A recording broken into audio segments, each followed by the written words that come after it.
Hey Sidekicks, this is Jared. Welcome to your jiu-jitsu class. This will be a good warm-up for you. I want you guys to use integrity while you're working out and focus on your stretching. You don't ever want to skip out on your stretching, even if you think you don't need it.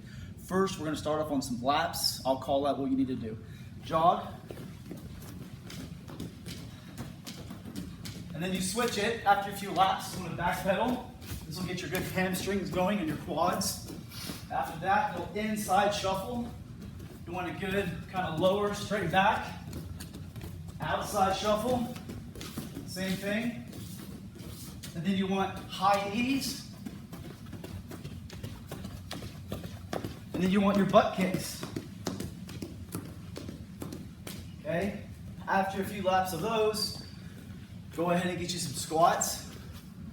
If you're advanced, you can do some jump squats. If you want a little extra workout in. Lunges are great. Forward lunges or reverse back lunges.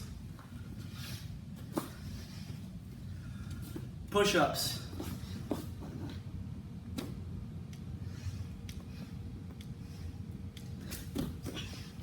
Mix it up and stay loose.